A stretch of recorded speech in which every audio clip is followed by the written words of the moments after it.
저의 할아버지에게 두 아들이 있었습니다.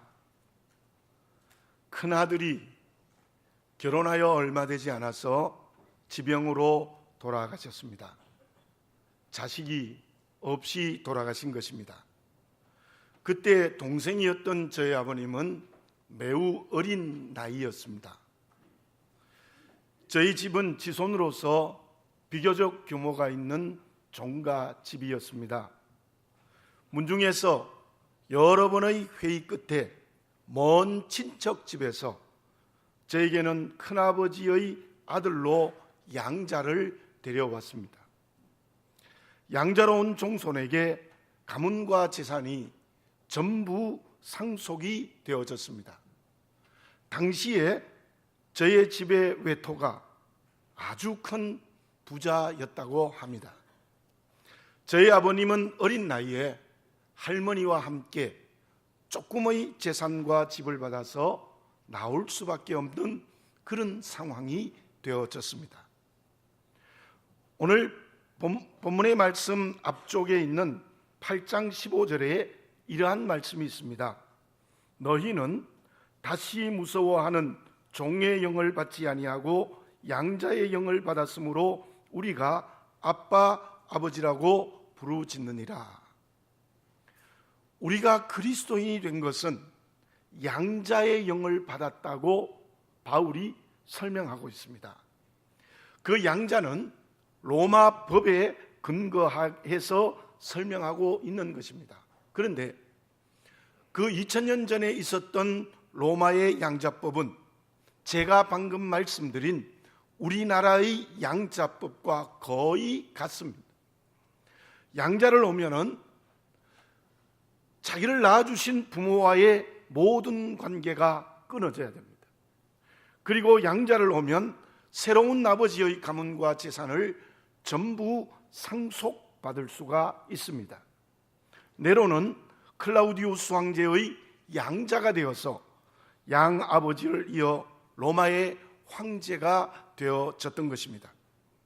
바울은 그러한 양자법을 통해서 우리가 하나님의 양자가 되었다고 설명하고 있습니다. 본래 우리는 모두 사단의 노예였습니다. 그로 말미암아 죄와 죽음의 길을 걸어가는, 멸망의 길을 걸어가는 사람이었죠. 그런데 주님의 십자가의 은혜로 그 모든 죄가 용서되어졌습니다. 그러므로 하나님의 아들로 양자를 삼아 주신 것입니다. 그것을 오늘 본문의 말씀 33절에는 이렇게 말씀하고 있습니다.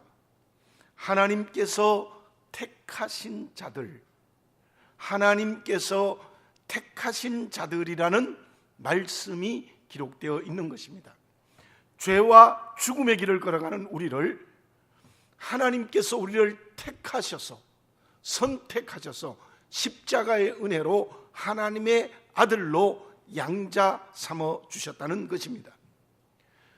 그것을 에베소서 1장 4절에서는 이렇게 설명하고 있습니다. 곧 창세전에 그리스도 안에서 우리를 택하사 우리로 사랑 안에서 그 앞에 거룩하고 흠이 없게 하시려고 만물이 만들어지기 전에 우리를 하나님의 자녀로 선택하셨다는 것입니다. 사랑하는 교우 여러분들, 오늘 예배를 드리면서 저와 여러분들 모두가 다 분명한 응답을 해야 합니다. 아버지 하나님께서 나를 선택하여 양자 삼아 주셔서 하나님의 자녀가 되게 해 주셨습니다. 그것이 우리의 마음에 믿어지시기 바랍니다. 하나님의 자녀가 되었습니다. 그러므로 이제는 사단과의 관계는 완전히 끊어졌고 하나님 아버지의 모든 것을 상속받게 되어진 것입니다. 참으로 기가 막힌 존재로 바뀌었어요. 사단의 노예로부터 완전히 끊어지고 하나님의 자녀가 된, 바로 하나님의 모든 것을 상속받은 하나님의 자녀가 되어졌다는 것입니다. 그 정체성이 분명해지고 그것이 믿어지는 역사가 일어나시기를 바라겠습니다.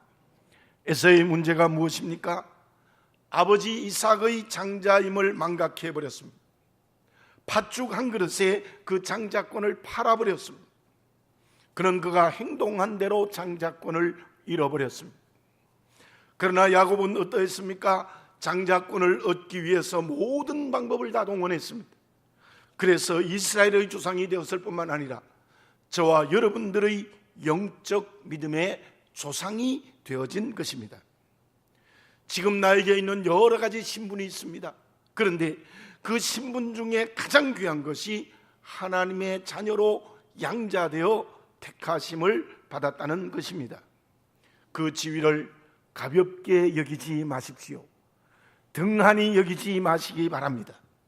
하나님 지금도 저와 여러분에게 하나님의 모든 것을 상속해 주시기를 원합니다.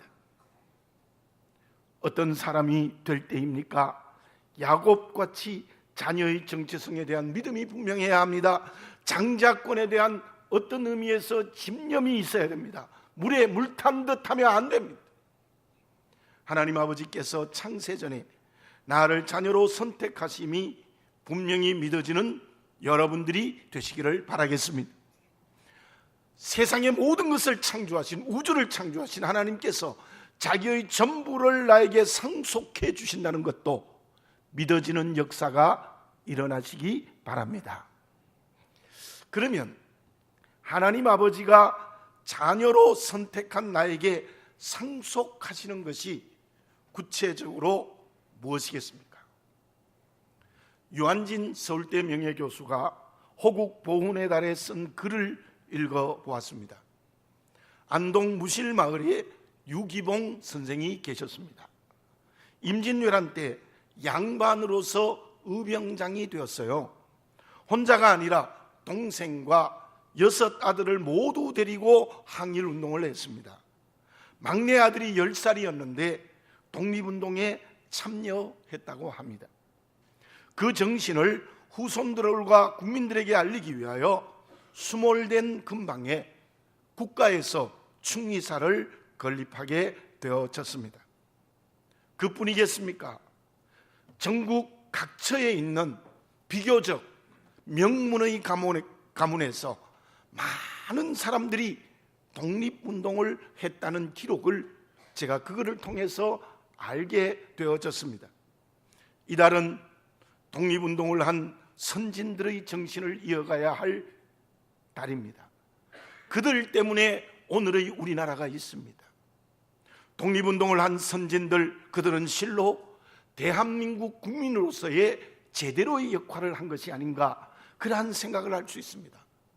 대한민국 사람 다 왔습니다. 우리가 먼저 생각할 것이 있습니다. 그것은 하나님의 은혜로 선택되었다면, 하나님의 자녀가 되어 하나님의 모든 것을 상속받았다면 우리는 어떻게 살아야 되겠습니까? 하나님의 자녀답게 살아야 합니다. 나라를 위하여 국민이 되어도 국민답게 사는 사람이 있고, 가정의 자녀가 되어도 자녀답게 사는 사람이 있고, 직장인이 되어도 직장인답게 사는 사람이 있는데, 우리가 하나님의 모든 것을 상속받았다면 우리는 하나님의 자녀답게 살아야 됩니다. 그 이유가 무엇입니까? 바로 하나님이 우리에게 상속해 준 구체적인 내용이 무엇입니까? 본문의 말씀 31절을 봉독해 드립니다. 그런즉 이 일에 대하여 우리가 무슨 말하리요? 만일 하나님이 우리를 위하시면 누가 우리를 대적하리요? 하나님이 우리에게 상속해 준 것 중에 참으로 중요한 것은 하나님이 내 편이시기 때문에, 하나님이 나와 함께 하시기 때문에, 하나님이 나를 도와주고 위해 주시기 때문에 그 누구도 우리를 대적할 수 없는 것을 상속해 주셨어요. 믿으시기 바랍니다. 어떤 세력도 하나님의 전능의 능력이 나를 붙들고 계시기 때문에 그 누구도 나를 대적할 수 없는 것을 상속해 주셨어요. 33절을 읽습니다. 누가 능히 하나님께서 택하신 자들을 고발하여 의롭다 하신 이는 하나님이시니, 하나님이 나를 의롭다 하셨기 때문에 그 누구도 나를 송사할 수 없습니다. 그 누구도 나를 고발할 수 없습니다. 34절을 봉독해 드립니다. 누가 정죄하리요? 죽으실 뿐 아니라 다시 살아나시는 그리스도 예수시니 그런 하나님의 우편에 계신 자요 우리를 위하여 간구하시는 자신이라. 예수님께서 하나님의 우편에서 나를 위하여 간절히 기도해 주시기 때문에 그 누구도 나를 정죄할 수 없습니다. 나를 대적할 수 없는 것을 상속해 주셨습니다. 송사할 수 없는 것을 상속해 주셨습니다. 정죄할 수 없는 것을 상속해 주셨습니다. 뿐만 아니라 35절에 이러한 말씀이 있습니다. 누가 우리를 그리스도의 사랑에서 끊으리요? 환난이나 곤고나 박해나 기근이나 적신이나 위험이나 칼이랴. 환난과 곤고와 박해와 기근과 적신과 위험과 칼도 우리를 그리스도의 사랑에서 결코 끊을 수 없다는 것을 우리에게 상속해 주셨습니다. 그것은 주로 환경과 관계에서 오는 위기입니다. 고난을 따라오는 경제적인 어려움도 여기에 포함되어 있습니다.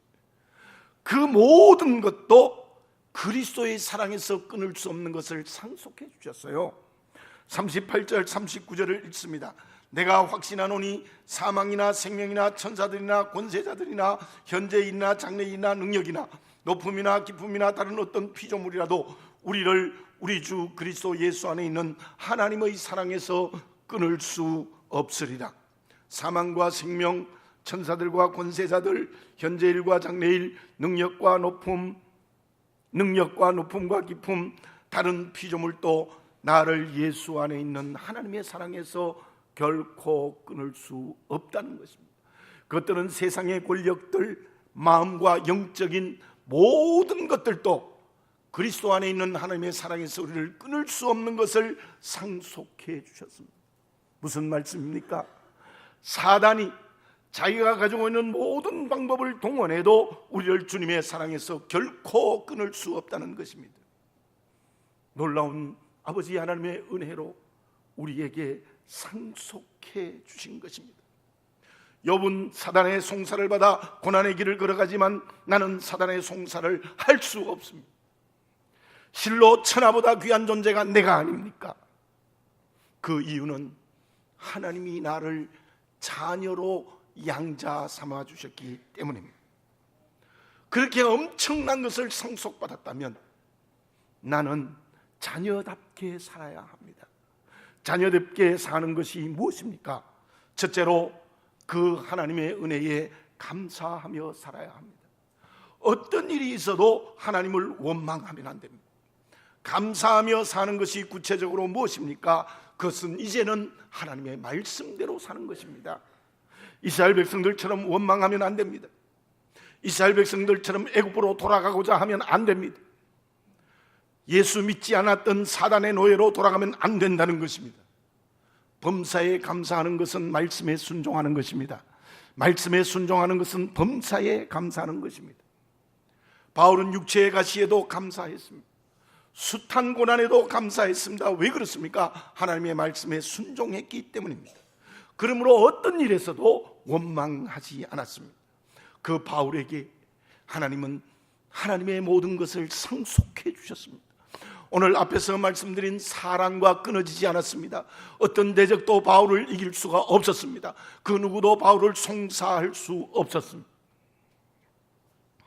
둘째, 양심의 가책이나 죄책에 매여 있으면 안 됩니다. 이런 예를 한번 들어봅시다. 아버지에게 잘못한 아들이 있습니다. 아버지가 모두 용서해 주셨습니다. 근데 아들이 매일 아버지에게 잘못했다고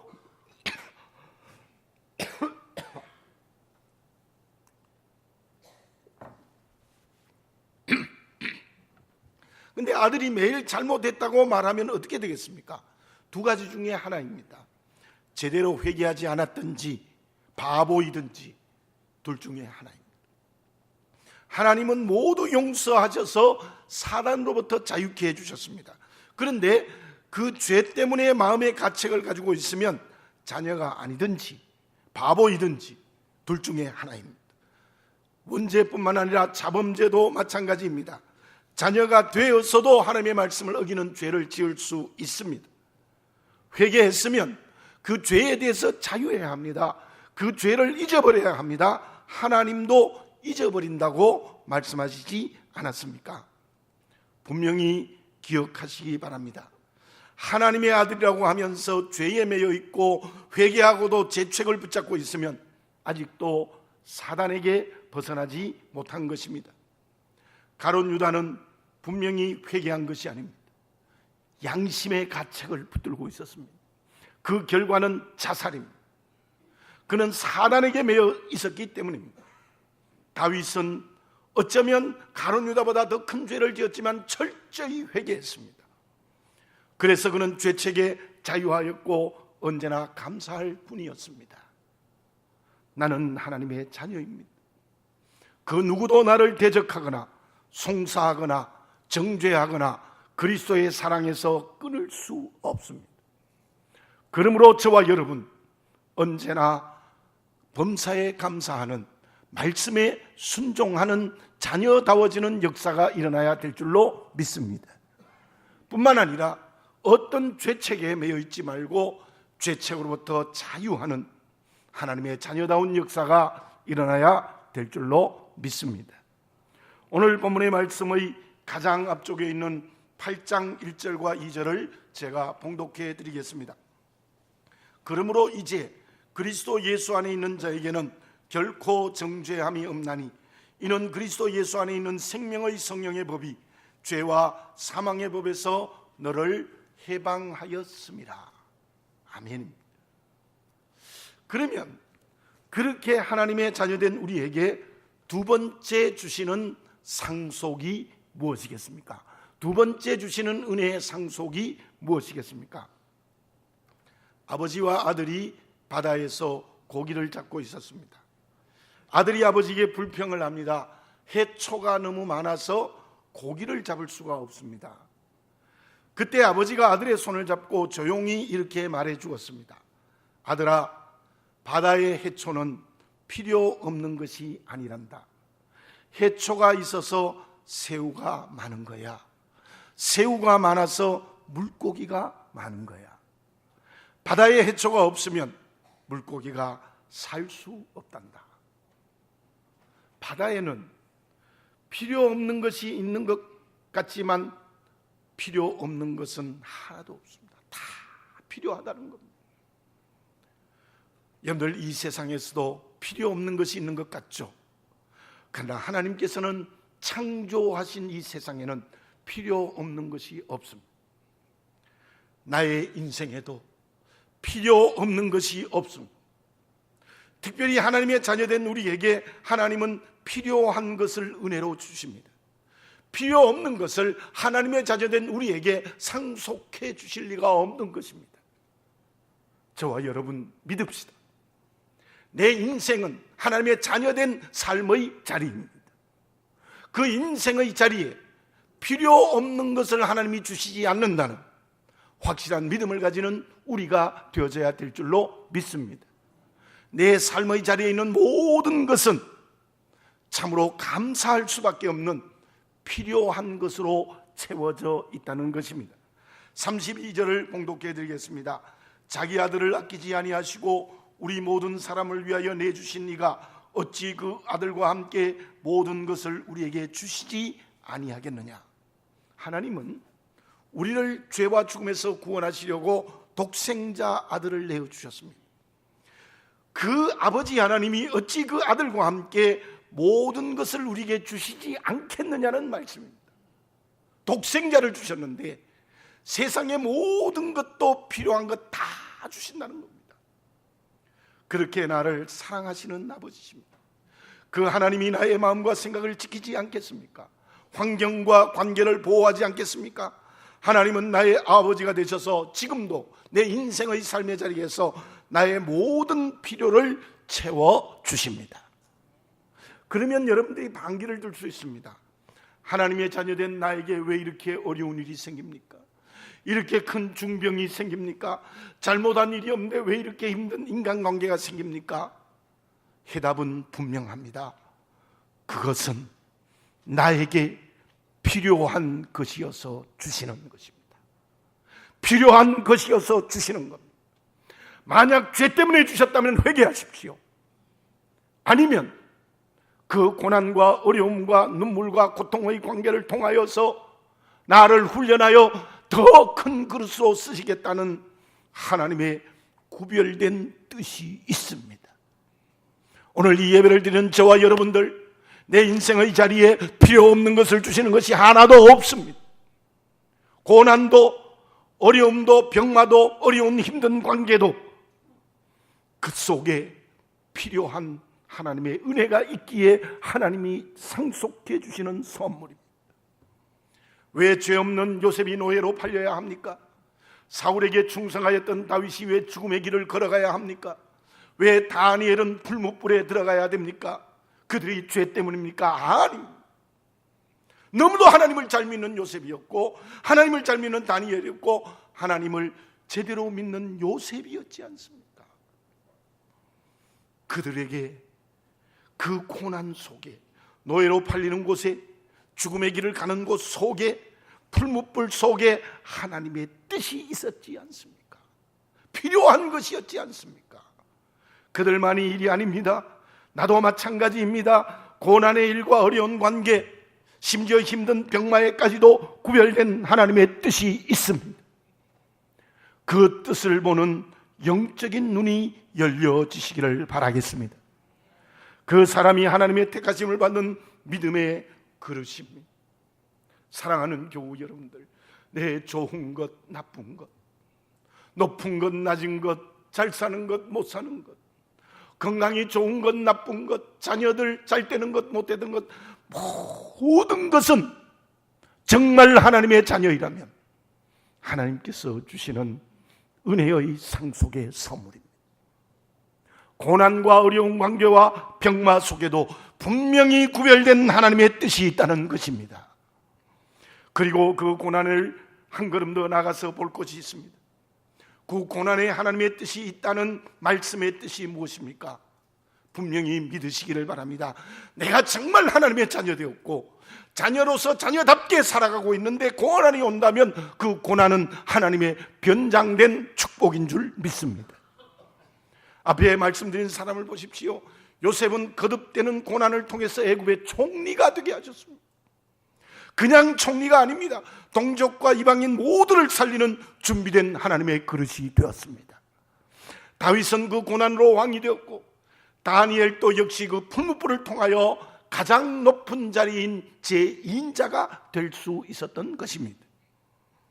믿음으로 사는 나에게 주어진 고난, 하나님의 자녀는 나에게 주어진 고난은 하나님의 더 큰 축복인 줄 믿으시기 바랍니다. 고난에서 믿음을 지키면 하나님은 더 큰 은혜의 문을 열어주십니다. 고난에서 낙심하지 말고 희망을 가지고 살아야 합니다. 왜냐하면 하나님 아버지께서는 그 고난을 통하여 새로운 일과 지위를 준비하고 계시기 때문입니다. 그렇다면 모든 필요를 채워주시는 하나님 아버지 앞에서 가져야 될 중요한 덕이 있습니다. 그것이 무엇입니까? 어떤 심리학자가 이런 말을 했어요. 사람이 염려하는 일 가운데 80%는 염려하지 않아도 되는 걸 염려한대요. 나는 하나님이 모든 필요를 채워주십니다. 물어봅니다. 염려해야 합니까? 염려하지 않아야 됩니까? 아니, 대답 한번 해보세요. 하나님이 모든 필요, 외아들 이삭을 바치기까지 나를 구원해 주셨는데 그 하나님께서 모든 필요를 채워주세요. 그러면 염려해야 합니까? 안 해야 합니까? 안 해야 되죠. 염려하면 안 돼요. 전능한 아버지 하나님이 책임을 지시는데 왜 염려합니까? 주님의 음성을 들으시기 바랍니다. 요한복음 14장 1절에 이러한 말씀이 있습니다. 너희는 마음에 근심하지 말라. 하나님을 믿으니 또 나를 믿으라. 마태복음 6장 31절 32절 그러므로 염려하여 이르기를 무엇을 먹을까 무엇을 마실까 무엇을 입을까 하지 말라. 다 이방인들이 구하는 것이라. 너희 하늘 아버지께서 이 모든 것이 있어야 할 줄을 아시느니라. 염려하면 하나님의 자녀가 아니라는 겁니다. 그런데 제가 이 말씀을 준비하면서 많이 찔렸습니다. 제가 의외로 염려를 많이 하거든요. 그러나 저와 여러분, 이 말씀 앞에서 순종해야 됩니다. 무슨 일이 있든지 그 속에 하나님의 뜻이 있다는 것을 믿고 염려하지 않는 그리스도인이 되어야 될 줄로 믿습니다. 다만 그 문제를 하나님께 맡기는 겁니다. 무엇이지요? 기도하자는 거예요. 하나님께 다 맡기자고. 내가 붙들고 있지 말고 공을 하나님께 던지자고요. 그게 그리스도인이 염려하는 일 속에 있을 때 해야 될 하나의 경건입니다. 앞에서 말씀드린 다윗의 고백이 무엇이었습니까? 시편 23편에 이렇게 고백하고 있습니다. 여호와는 나의 목자이시니 내가 부족함이 없으리로다. 사망의 음침한 골짜기에 다닐지라도 해를 두려워하지 않을 것은 주께서 나와 함께 하십니다. 다윗은 어떤 일에도 염려하지 않았습니다. 하나님께 맡겼습니다. 죽음의 자리에서도 하나님께 맡겼습니다. 그리고 여호와는 나의 목자이시니 내가 부족함이 없다 그랬습니다. 그 다윗이 하나님의 마음에 맞는 사람이 되어서 끝까지 쓰임을 받게 되어졌습니다. 사울 왕의 교만의 모습이 무엇 때문입니까? 권력에 대한 염려 때문입니다. 이 권력 다윗에게 빼앗길까 봐 염려했습니다. 그래서 그 염려는 말씀을 떠났고 자기의 정적이라고 생각한 다윗을 죽이려고 했다는 것입니다. 그 결과가 어떻게 되어졌습니까? 하나님의 버림을 받았습니다. 오늘 읽은 32절 말씀 우리 다 같이 한 번 더 읽어보겠습니다. 32절을 같이 읽습니다. 자기 아들을 아끼지 아니하시고 우리 모든 사람을 위하여 내주신 이가 어찌 그 아들과 함께 모든 것을 우리에게 주시지 아니하겠느냐? 아멘. 어찌 그 아들과 함께 모든 것을 우리에게 주시지 아니하겠느냐? 모든 필요를 아들된 우리에게 다 채워주십니다. 고난에도 넘어지지 맙시다. 염려하지 맙시다. 고난 속에 우리의 생각을 넘어서시는 하나님의 구별된 뜻이 있음을 바라봅시다. 염려하지 맙시다. 무슨 일이든지 하나님께 모든 것을 맡기고 기도하는 사람이 됩시다. 그때 나는 하나님의 택하신 자녀로서의 길을 제대로 걸어갈 수 있습니다. 결과는 어떠합니까? 37절을 봉독해 드립니다. 그러나 이 모든 일에 우리를 사랑하시는 이로 말미암아 우리가 넉넉히 이기느니라. 어떻게 이겨요? 넉넉히 이깁니다. 넉넉히 이겨요. 하나님의 은혜로 상속하시는 모든 것이 주어졌다는 믿음을 가지고 살아가는 자녀다워지면 넉넉히 이기는 승리의 길을 하나님의 전능의 능력으로 허락해 주신다는 약속입니다. 일본에서 병원 건물 꼭대기에 장례식장을 만들었어요. 우리 장례식장은 의외로 지하에 있어야 된다는 게 일반적인 생각이지 않습니까? 그런데 그 병원은 병원 꼭대기에 장례식장을 만들어서 크게 성공했습니다. 죽는 사람만 많이 오는 것이 아니라 환자가 많아진 역사예요. 그리고 그 병원은 이런 글을 장례식장 앞에 걸었다고 합니다. 우리의 장례식장은 천국과 가깝습니다. 발상의 전환이죠. 생각을 바꾸었다는 것. 여러분, 우리는 이 세상에 살아가면서 내 이성적 판단이 옳다고 생각할 때가 아주 많습니다. 되게 그럴 수 있습니다. 그러나 그 이성적 판단이 하나님의 말씀과 반대될 때는 버리시기 바랍니다. 병원 꼭대기에 장례식장을 만드는 것처럼 내 이성적 판단이 말씀에 어긋나면 과감히 버리시고 하나님의 말씀을 선택하는 사람이 되시기를 바라겠습니다. 그 사람이 하나님이 주신 은혜의 상속을 받아 자녀답게 살아가는 그리스도인입니다. 그 사람은 언제나 승리의 길을 걸어갈 수 있을 줄로 믿습니다. 기도드리겠습니다. 사랑하는 아버지 하나님, 다시 한번 나를 보게 해 주시옵소서.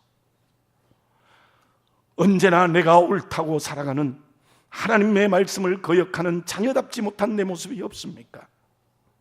하나님은 나를 자녀 삼아 죄와 죽음에서 구원하셨고 하나님의 아들을 주신 것처럼 내 모든 삶의 필요를 채워주신다고 약속하십니다.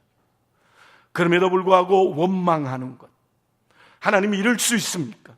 또 염려하는 것, 이 모든 것은 하나님이 자녀답지 못한 것이오니 아버지 하나님, 자녀답게 말씀을 순종하며 살아갈 수 있게 해 주시옵소서. 그때 하나님의 전능의 능력으로 승리할 줄 믿습니다. 아버지 하나님, 내가 누구인지 오늘 말씀을 통하여 다시 한번 보게 해 주시옵소서. 나는 하나님이 창세전에 구원의 자녀로 양자 삼으심으로 택하여 주신 줄 믿습니다. 그 자녀답게 오늘을 살아가게 하여 주시옵소서. 예수님의 이름으로 기도드립니다. 아멘.